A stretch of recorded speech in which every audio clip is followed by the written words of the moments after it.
전 세계 3대 네, 가짜 뉴스가 가짜 뉴스? 예. 네. 일단 그 해리스가 앞서고 있다. 하반기에. 그다음에 러시아에서 네. 우크라이나가 이기고 있다. 그다음에 세 번째가 슬프게도 예, 하병설. 예, 반갑습니다.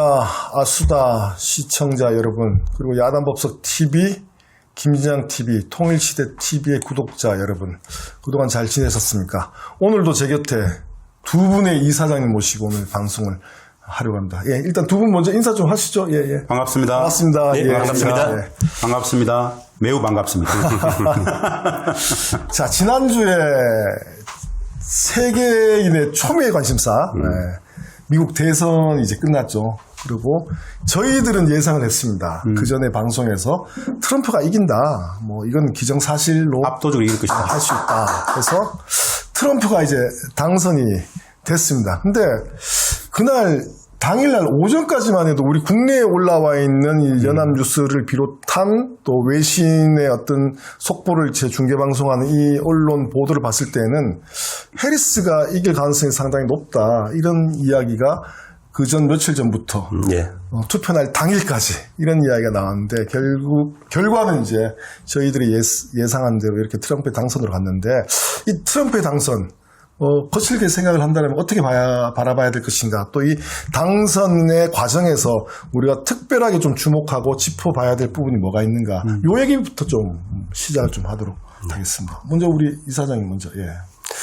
당선의 뭐 의미도 여러 가지 따져봐야 되겠지만 우선 그 방금 말씀하신 그 당일까지의 어떤 그 선거 그 결과 예측 이 부분이 그 미국 대선이 본격화된 그 한 두세 달 동안 미국 내에 엄청난 그 여론 조작 예. 해리스를 띄우면서 계속 뭐 박빙이다 아니면 앞서고 있다 하면서 저희들은 분명히 이렇게 트럼프가 압승할 것 같은데 그렇게 했고 그 여론 결과들을 받아서 이제 국내에서도 당일 아침까지 해리스가 압승할 것이다. 아니면 그 이 제국의 그 이렇게 이 선봉을 뽑는 이 엄청난 선거에서 그런 정도의 엄청난 그 여론 조작들이 미국 내에서 공공연하게 몇 달 동안 이루어졌다는 게 전 충격적으로 받아들여졌어요. 결과만 보면 사실상 트럼프의 압승이죠. 경합주가 다 트럼프 승리로 넘어갔기 때문에.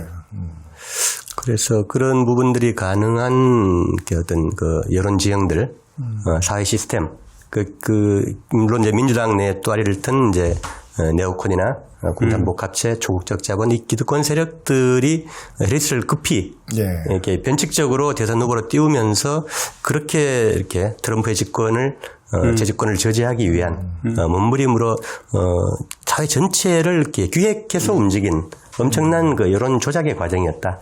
이것을 한번 짚고 넘어가야 될 것 같아요. 예.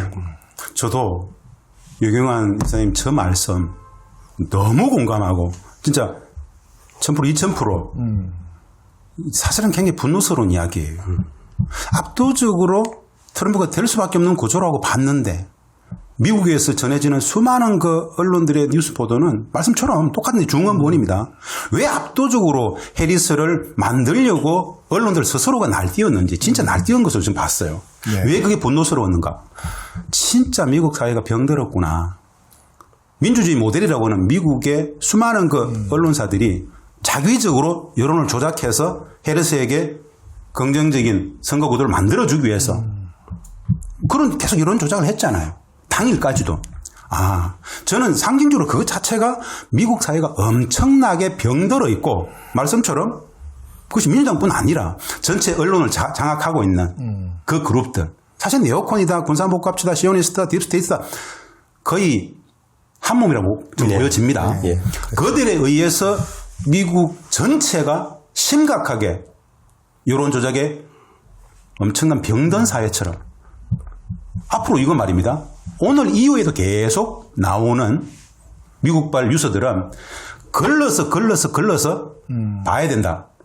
아수다를 시청하시는 분들은 진짜 미국발 CNN부터 많은 NYT부터 수많은 그 미국의 상징적 언론사들의 발표는 두 번, 세 번 생각하고 꼭 받아들였으면 좋겠다. 이 말씀 드리고 싶어요. 저는 그 올 하반기 그 전 세계 3대 네. 가짜 뉴스가 가짜 뉴스. 예. 일단 그 해리스가 앞서고 있다. 하반기에. 그다음에 러시아에서 네. 우크라이나가 이기고 있다. 그다음에 세 번째가 북한군 슬프게도 파병설. 북한군 러시아 파병설. 예. 맞아요, 맞아. 예, 예. 지금 맞물려 있어요. 두 달 동안 그 아무런 증거도 없이 그냥 모든 언론들이 그리고 우크라이나 대통령 군 정국부터 한국의 국정원 대통령, 국방장관, 안보실장까지 이게 정말 이렇게 미국의 여론조작처럼 어떤 그 파병하고 무기 지원을 위한 어떤 그 기획 목표를 설정해놓고 파병의 그림들을 소스들을 그 두 달 동안 수만 건을 국내 언론에 흘리면서 제가 늘 금강산 댐 조작을 얘기하죠. 3대 뭐 예. 2024년 빅3 가짜 뉴스. 예, 예. 1번이 해리스 당선 가능성. 네. 2번이 예, 우크라이나 러시아 전쟁 이기고 있어. 예. 3번 북한군 러시아 파병설. 예, 예. 3대 가짜 뉴스. 김 감독 이거 우리 오늘 이 방송에 주제로 뽑죠.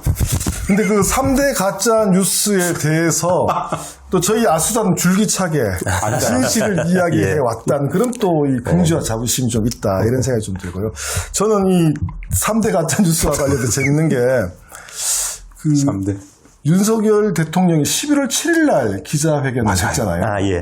미국 대선 바로 그 다음날 결과 나오고 나서 그 다음날. 근데 한간에 떠도는 이야기에 의하면은 점괘가 나왔대요. 점괘. 해리스가 당선된다. 그래요? 점괘가 그리고 나왔다고? 예. 그것을 확신했던 이제 윤석열 대통령과 대통령실에서 그럼 11월 7일 날 기자회견 해가지고 자신만만하게 당차게 그냥 다 무시하고 밀어붙이자 이런 예. 이제 계획을 짰다는 이야기가 좀 돌고 있는데 돌고 있다? 이제 그러면 이해가 되네요. 3대 가짜 뉴스를 확신하면은 11월 7일 날 기자회견 한다는 그런 이제 오만이 가능할 것 같아요. 예. 예.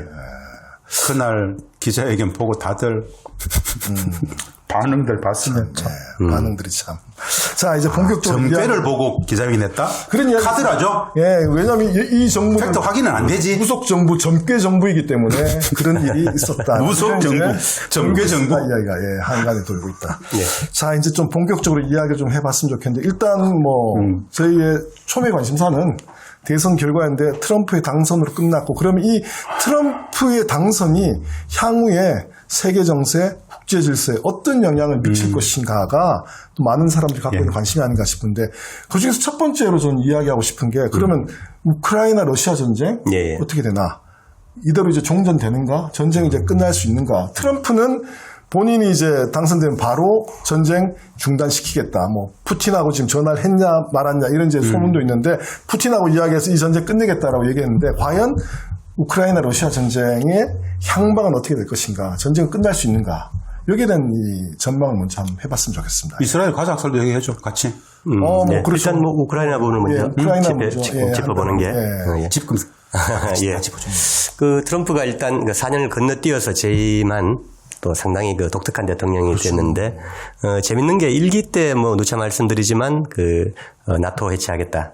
그다음에 그 전 세계 미군 800개 미군 기지를 철수하겠다. 아주 이렇게 혁신적인 이랬었는데 그 이번에 그 7월 달에 그 대선 후보 수락 연설을 하면서도 역시 그랬죠. 내가 첫 4년 임기 동안 전쟁을 안 했다. 예. 그리고 안 할 것이다. 그리고 이번에 그 당선 수락 연설에서도 똑같은 얘기를 했죠. 반복을. 그래서 어쨌든 그 미국이 그동안 뭐 주도해온 전 세계적인 개입 정책, 대외 침략 부분은 상당히 줄어들지 않겠느냐. 네. 이런 연장선에서 그 우크라이나 중동, 그다음 이런 남중국해나 이런 갈등들이 조금 그 완화되는 방향으로 갈 거다라는 기대는 있죠. 예. 구체적으로 이제 그 우크라이나를 보면 며칠 전에 그 아들인 그 누구죠? 트럼프의 주니어. 아들, 장남. 네, 트럼프 주니어가 그런 얘기를 했죠. 젤렌스키가 이제 미국에서 이렇게 구걸해 갈 날이 38일밖에 안 남았다. 저 보고 웃었어요. 예. 대통령이 참여하기 전까지. 상탈 기준이 뭔지 모르겠는데 하여튼 어쨌든 트럼프는 공약으로 취임하면 24시간 안에 전쟁을 끝내겠다라고 얘기를 했죠. 그래서 그 부분들은 상당히 고무적이죠. 지금 뭐 우크라이나가 불쌍한 그 대리전에 휘말려서 벌써 한 260만 이상이 살상당하고 엄청난 그 희생을 무의미한 그 무가치한 희생을 치르고 있는데 빨리 끝내야죠. 예. 근데 이제 문제는 그 전황이 그 러시아가 압도적인 상태에서 과연 그 러시아의 이 문턱이 높아진 그 평화협상의 그 조건을 미국이나 나토가 과연 그 수용할 수 있겠는가? 수용할 수 있다. 이 부분이 이제 트럼프의 어떤 희망사항하고 관계없이 약간 또 장애물이 될 것 같아요. 어쨌든 뭐 무기 지원이나 예. 아니면 뭐 재정적 지원이나 이런 것을 하지 않으면은 우크라이나 입장에서 더 이상 전쟁을 수행할 수 있는 능력이 안 되기 때문에 예. 일단은 이제 전쟁은 상당히 어떤 의미에서 보면은 휴전의 상황으로 내몰릴 수밖에 없다. 네. 그 상황에서 마지막에 어떤 조건으로 이 휴전 협상, 종전 협상이 이루어질지는 좀 더 지켜봐야 되지 않겠는가 네. 이런 생각이 좀 들고요. 근데 중동 같은 경우는 어떨지 일단 일반적으로 우리가 뉴스에 나온 거나 이 상식적으로 봤을 때 트럼프는 이란하고는 아주 앙숙 관계였어요. 아주 격하게 예. 그 일기 트럼프 시절에도 격하게 막 대립하고 그다음에 핵협정도 깨버렸고. 예, 핵협정도 깼고 그다음에 최근에 나온 뉴스는 또 미국 언론에서 슬쩍 흘리는 게 이란이 트럼프를 암살할 수도 있다. 뭐 이런 식의 이야기가 나오는데 어쨌든 그건 또 작은 가짜뉴스입니다. 예. 어쨌든 이 중동 전쟁 같은 경우에는 우크라이나 러시아 전쟁하고는 달리 트럼프가 빨리 끝내려고 하지 않을 수도 있다는 이런 이야기도 나오는데 거기에 대해서 네. 좀 어떻게 생각하십니까? 일단 뭐 트럼프도 네타냐후하고 통화해서 최대한 빨리 끝내라고 이제 얘기를 했다고 언론이 나오는데 네. 빨리 끝내라고. 근데 이제 문제는 대선 기간에 그 트럼프 진영에 대한 가장 큰 기부자가 네. 2016년 때도 그렇고 올해도 그렇고 이스라엘인입니다. 그렇죠. 이스라엘 갑부. 유태인들, 예, 그 이제 대를 이어서 예. 아버지가 죽고 이번엔 딸이 또 최대한 기부를 했는데 미국 내 에이펙이나 이스라엘 그 로비 단체들의 입김에서 트럼프 역시 자유롭지 못한 그리고 저번 이제 이스라엘 이란 갈등에서도 이스라엘을 보고 뭐 이란의 핵시설을 공격해야 된다라고 뜬금없는 포를 날리고 어떤 그런 정도로 갈팡질팡하고 있죠. 그런데 이제 그 중동 정책에서는 미국이 이제 우크라이나에도 이제 200조를 지금 썼고 1,750억 달러 이상 야, 이 천조국이 200조 썼으면은 굉장히 많이 썼는데. 네, 그렇죠. 엄청난 거죠. 예. 미국 내 허리케인 피해자들한테는 1인당 750달러를 썼어요. 어쨌든 750달러? 예. 야, 정말 비정 200조를 쓰고 예. 1인당. 그래서 그런 이제 상태로 난맥상인데 이스라엘에 대한 지원도 역시 몇십 조를 썼겠죠. 썼는데 문제는 이제 우크라이나는 그 러시아가 집단 서방 32개국 이상을 끌어들여서 장기 고갈전을 해도 영토가 넓으니까 그렇죠. 돈바스 전선 1200km에서 어쨌든 그 우크라이나인들을 갈아 넣으면서 버틸 수 있는데 그 이스라엘 같은 경우는 조금 다른 게 지금 1년 이상 한 20만 명 이상 학살하고 살상하면서 국제론이 너무 나빠져 있고 그렇죠. 그리고 그 이스라엘이 인구 800만 정도의 경상북도만한 땅인데 지금처럼 저항의 축 7개 전선에 둘러싸여서 이 장기전을 할 수 있는 어떤 중심이 안 돼요, 기본적으로. 정치적으로, 경제적으로, 군사적으로, 또 도덕적으로. 그래서 미국이 막강한 유대자본의 로비로 무한대로 퍼붓는다 하더라도 돈과 군사장비, 탄약을 퍼붓는다 하더라도 저는 이스라엘이 얼만큼 오래 버틸 수 있을지 저는 지금 속골병이 들고 있다는 정보를 매일 접해요. 속골병. 어디에 말은 못해도 맞아요. 이미 그렇죠. IT 스타트업이나 똑똑한 애들 다 떠나버렸고 그리고 거의 뭐 관광, 물류 모든 사람들 올스톱돼 있고 그리고 이제 징집 인원도 얼마 안 되니까 초정통 올스톡스 유대인들을 또 징집하려고 해서 지금 막 몇십만 명이 시위하고 난리잖아요. 그러니까 이런 그다음 내부에 이제 미국 대선 날 국방장관을 이렇게 해임해버렸고. 그러니까 국내 정치적인 분열상도 엄청나게 심하고. 그러니까 네타냐후가 물러나면 언제든 이렇게 구속될 상황이기 때문에 정치 생명을 걸고 이스라엘 자체를 인질로 걸고 지금 전쟁을 계속 무리하게 수행하고 있는 이런 상황인데 미국이 그리고 트럼프가 계속 관성적으로 지원을 하더라도 이스라엘 자체가 받을 수 있는 힘이 기본 체력이 너무 약하다.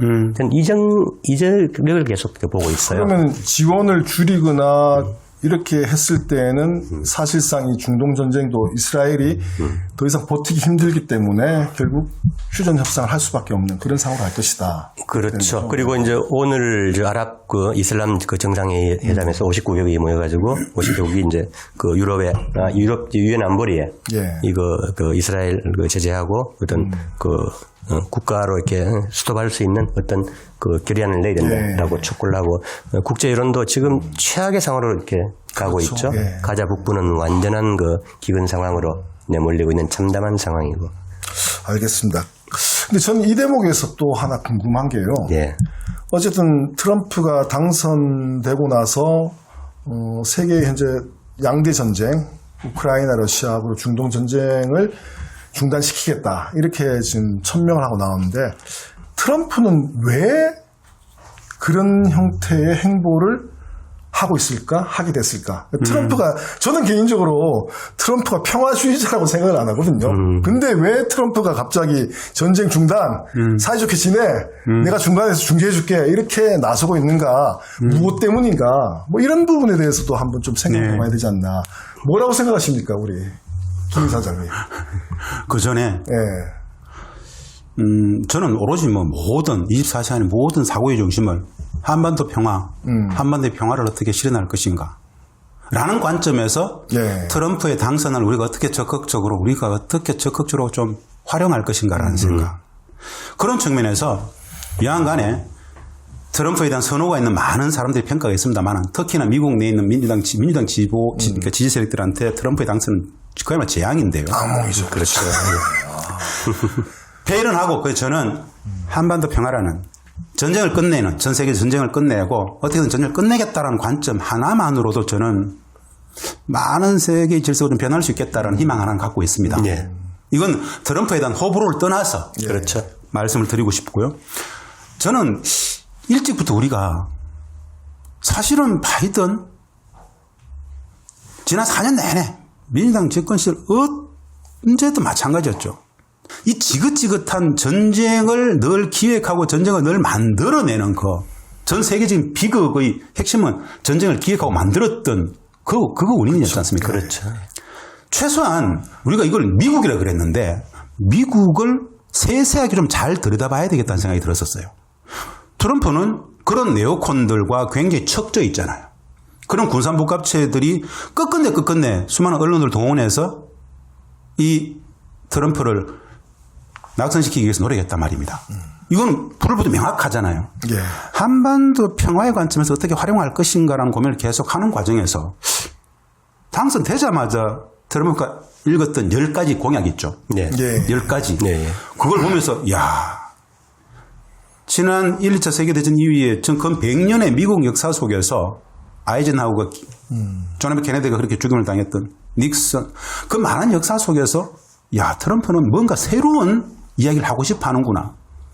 우리가 진짜 장사꾼, 비즈니스맨이 아니라 귀에 총알을 맞으면서 수많은 검찰 기소를 당하면서 끝끝내 지난 4년을 버티면서 다시 당선된 마지막에 이제 임기 4년, 이제 4년밖에 안 남은 이 상황 속에서 트럼프는 어떤 생각을 하고 있을 것인가. 미국을 제가 보기엔 한 가지 명확한 것 같아요. 우리가 전통적인 WASP, 화이트 앵글로색슨 프로테스탄트, 이 WASP로 상징되어지는 미국적 리더십이라고 그럴까요? 이미 이것들이 다 몰락했다.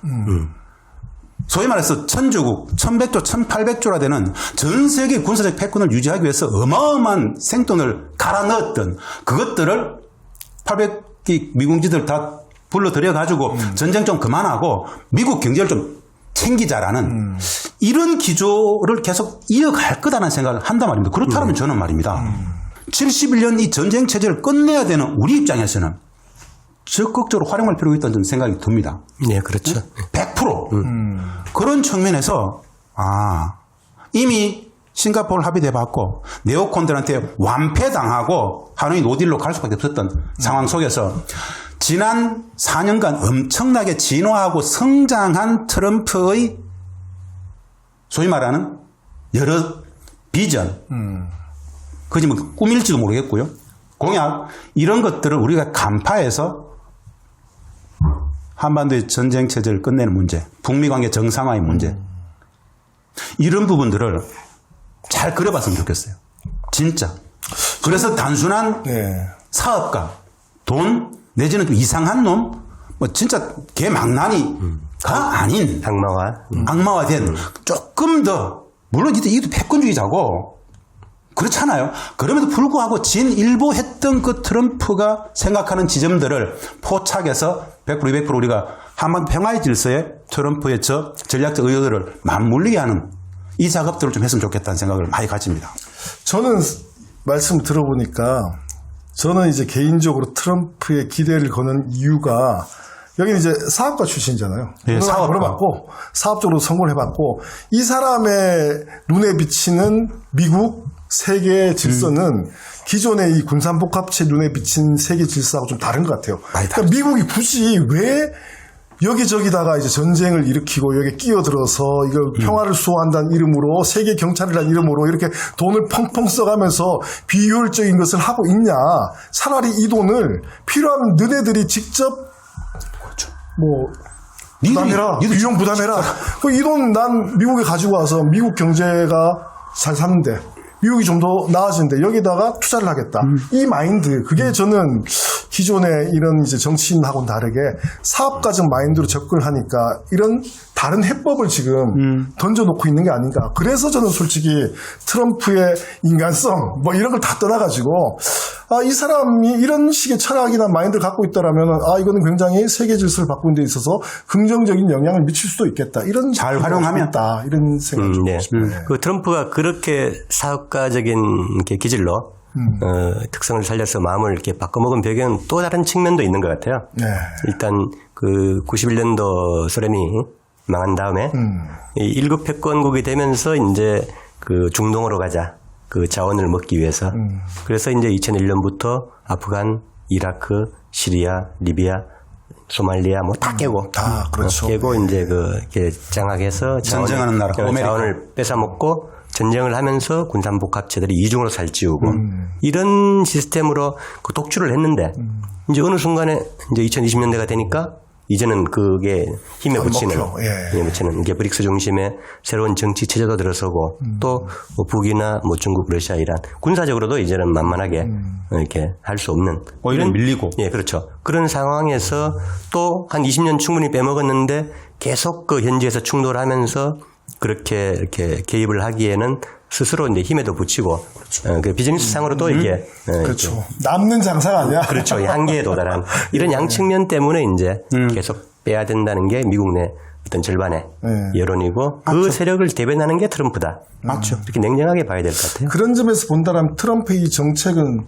상당히 초질관 4년 동안에 밀어붙일 가능성이 상당히 높네요. 그죠? 예, 그렇죠. 자기 철학도 있고 예. 그다음에 기반도 그런 부분에 있어서 지지 기반이 있기 때문에. 예, 그렇죠. 예. 자, 그러면 이야기를 좀 더 돌려가지고요. 이제 우리 한반도에 이 트럼프의 당선이 미칠 영향은 무엇인가? 일단 당장 지금 이야기가 나오는 거는 트럼프가 2017년도에 시도했던 북미 대화, 그죠? 관계 개선, 뭐 정전 접점, 뭐 이런 여러 가지 이야기들이 나오는데 트럼프가 이제 여러 차례 이제 선거 과정에서도 이야기를 했어. 나 김정은하고 친하다. 그다음에 언제든지 우리는 대화할 수 있다. 사랑 못하잖아. 사랑하는 관계다. 이 상황이 앞으로 어떻게 펼쳐질 수 있는지. 근데 그와는 반대로 그때는 어쨌든 이제 뭐 남북 관계도 대화가 계속 이어지고 있었던 그런 상황이었는데 그 뒤에 이제 다 깨졌지만은 지금은 남북 관계가 최악이에요. 예. 적대적 국가라는 이 규정까지 나올 만큼 이 상황에서 이 트럼프의 당선이 한반도 정세에 어떻게 미칠 것인지 영향을 거기에서는 아무래도 우리 전문가 우리 김 기장 이사장님 먼저 이야기 좀 해주시죠. 트럼프의 당선이 반갑다고 이야기하는 게 표현이 맞을까요? 잘 모르겠습니다만. 일단 좀 여하간에 해리스보다는 군사적 긴장과 전쟁적 위기가 완전히 당선 하나로, 트럼프의 당선 하나로 톤다운 된 것만으로도 그렇죠. 진짜 기쁘고, 아까 말씀처럼 2024년 최대의 빅3 거짓말, 해리스가 될 거다라는 것을 압도적으로 자기가 이겼기 때문에 증명했고요. 우크라이나 전쟁에서 러시아가 지고 있다는 거 다 거짓이고, 연관돼 가지고 북한군의 러시아 파병이 이 사람들이 거짓말을 걸지 않습니까? 이 3대 거짓말을 트럼프 당선으로 다 정리할 수 있는 한 가지 조건이 창출됐다는 측면에서 저는 또 기뻐요. 예, 그렇습니다. 한반도 평화 문제와 관련해가지고 저는 이런 생각을 해봅니다. 윤석열 정부 어떻게 될 것 같습니까? 저는 좀 불쌍해. 이건 우리 이 아수다를 보시는 분들은 이 윤 정부가 얼마나 해리스가 되기를 원했는지 다들 아실 겁니다. 그 기조는 트럼프 캠프가 완벽히 알고 있어요. 그런 측면에서 트럼프 대통령 입장에서 윤석열 정부를 보는 시선은 우리가 말하지 않아도 알 겁니다. 이게 사실은 우리한테는 사실은 좋은 조건이 아니고요. 뭐 꼬시다가 아니고 우리한테는 위기잖아요. 네? 그렇죠. 우리는 업수위기임을 당할 것이고 오히려 값어치가 더 높아진 북의 입장에서는 느긋하게 기다릴 것이다. 그런데 사실은 세계 질서 속에서 전쟁을 끝내고 어떻게든 미국 경제로 복귀하고 싶어하는 미국 입장에서는 20세기, 21세기 두 세계에 걸쳐 가지고 전쟁적 상태를 유지하고 있는 종전평화협정의 문제는 그것 하나만으로도 전 세계에 던지는 트럼프의 메시지는 엄청날 겁니다. 그것 하나만으로도 오바마가 뭐 했다고 노벨 평화상을 받았는데 말입니다. 하려고 한다는 그것만으로 받았죠. 외상으로.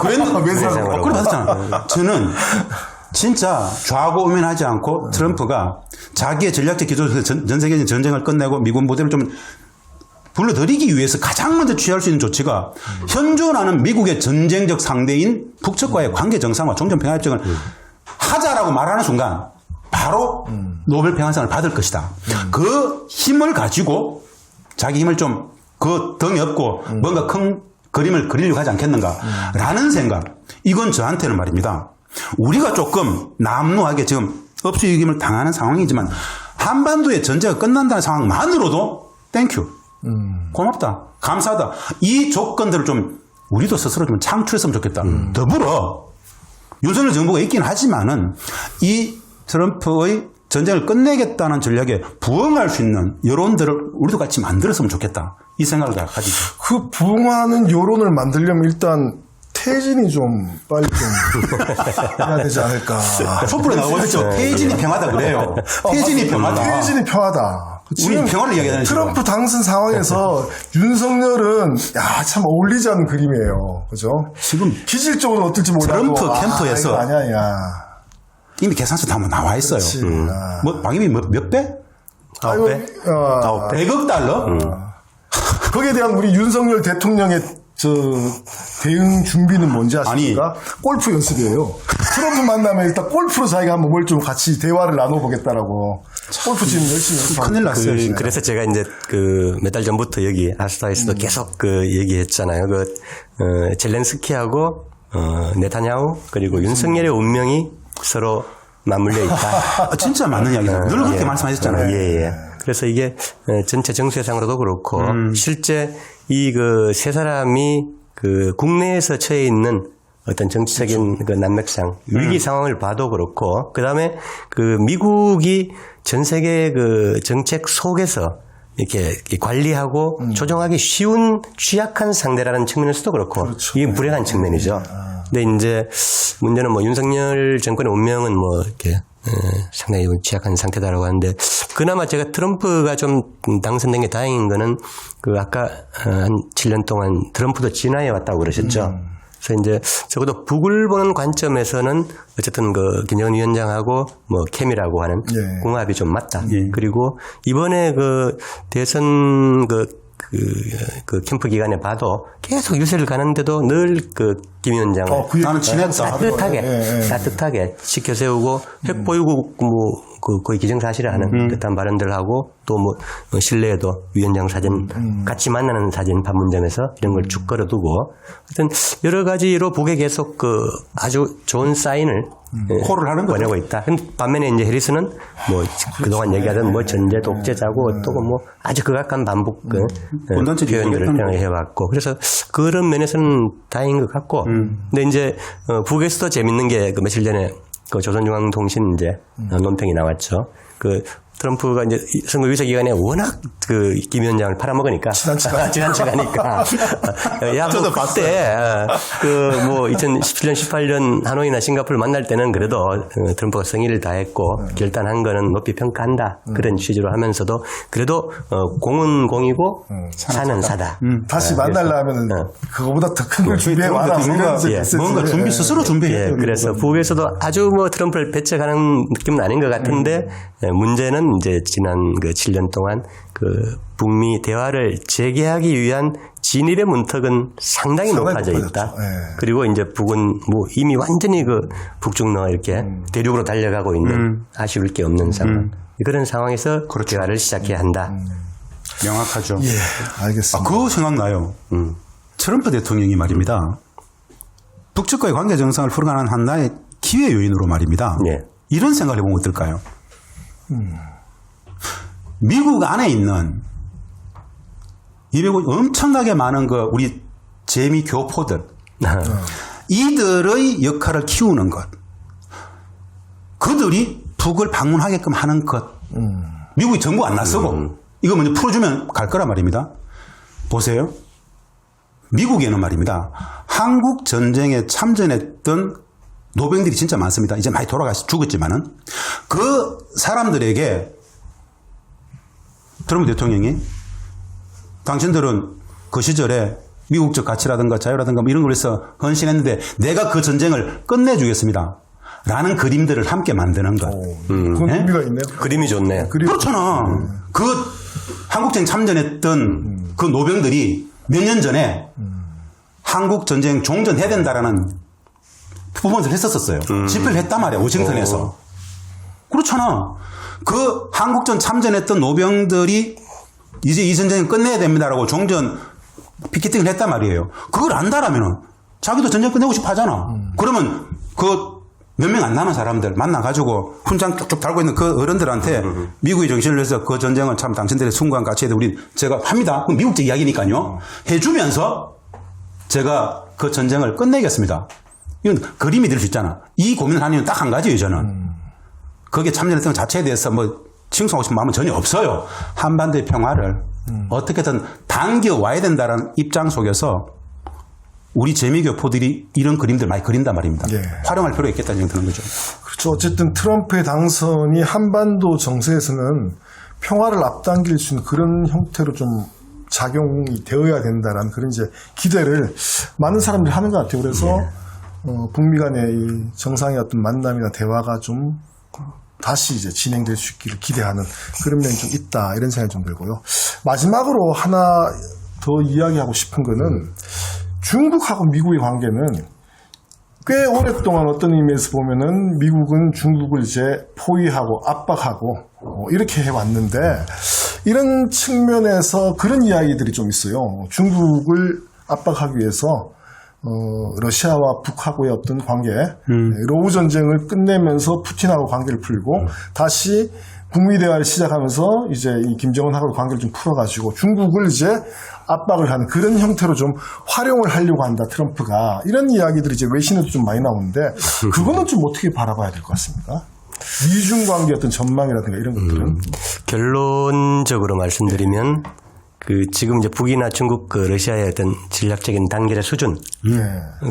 트럼프가 진화하듯이 삼국의 관계도 지난 7년 사이에 엄청 진화했죠. 그렇죠.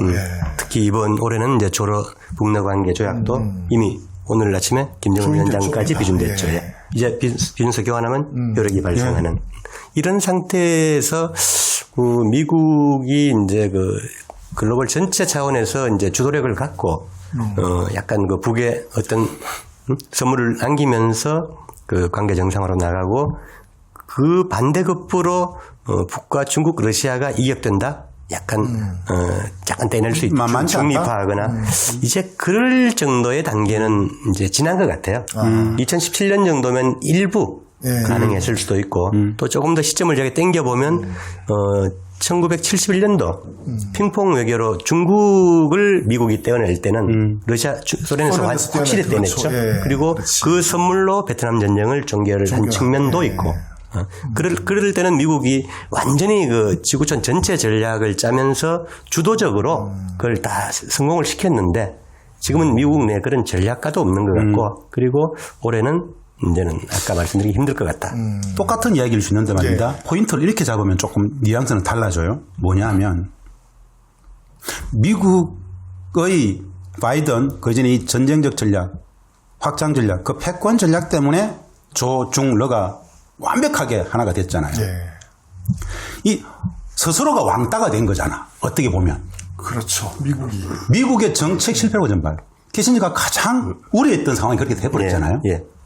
그러면 트럼프가 대통령으로서 북측과의 관계 정상을 추진하는 과정은 미국의 대척점에 있는 조중러의 엄청난 끈끈함을 깨지는 못한다. 조중러가 만난 이유는 미국 때문이거든요. 조중러가 만나는 지점을 미국 때문이 아닌 이간이 아니고 긴장을 완화시킬 수 있다. 전체적인 긴장 완화죠. 푸틴과도 중국과도 이것이 오히려 저는 상승장을 할 수 있을 것이다. 이 3자의 동맹적 수준이 미국을 척지는 과정을 이완시키는 역할은 충분히 할 수 있다라고 저는 봐요. 특히나 그런 측면에서 이제 이번에 그 북이 공개한 화성포 19형. 최신 완결판 세계 최강의 전략 미사일 ICBM 이렇게 뭐 주장을 하니까 그래서 미국 본토의 안보 불안이 사상 가장 높은 수준으로 이제 올라가 있는 상태에서 그 일단 북과의 관계 개선만 해도 미국의 안보 불안을 충분히 상당히 줄일 수 있다. 그래서 그 첫 조건들이 뭐 미국의 지금 한국 그 동포들을 뭐 방북시키고 미국 시민들을 방북시키고 이런 뭐 그런 부분적인 뭐 성과도 있겠지만 그보다는 이제 북에서 계속 주장하는 그 적대 정책의 실질인 종식. 종식. 그 이제 뭐 한미일 군사 연습이나 그다음에 제재 이런 부분들을 조금 이제 풀면서 대화의 문턱으로 진입할 수 있지 않겠나. 그렇죠. 알겠습니다. 오늘 뭐 긴 시간 지금 이야기를 나누고 있는데요. 트럼프의 당선 그것이 가진 의미와 또한 국제 질서, 한반도 평화에 미칠 영향에 대해서 두 분 모시고 긴 이야기 나눴습니다. 이제 시작입니다. 뭐 트럼프 당선 이후에 또 취임을 할 거고 4년 동안 이러저러한 정책을 펴 나갈 텐데 어쨌든 저희들 입장에서는 한국의 입장에서는 이 트럼프의 정책이 한반도의 평화에 큰 기여를 할 수 있도록 견인하고 또 끌어내는 그런 역할을 저희가 시민사회 운동에서 그리고 미국에서 또 동포들이 이런 역할을 해야 되지 않겠나 하는 이야기를 마지막으로 오늘 우리가 잘해야 된다. 우리가 잘하자. 저는 한 가지 우려는 트럼프 취임이 1월 20일이죠. 약 2달 정도 남았는데 그 사이에 민주당이나 네오콘들이 확전 세계 정세를 악화시킬 수 있는 어떤 그 무모한 행동으로 나설 가능성도 있다. 그렇죠. 트럼프를 발목 잡고 그리고 계속 공격이 있겠죠. 트럼프에 대한 어떤 위험 이런 게 있을 수 있다. 그런 우려까지 담아서 오늘 방송 이상으로 마치도록 하겠습니다. 두 분 모두 수고하셨습니다. 감사합니다. 수고하셨습니다.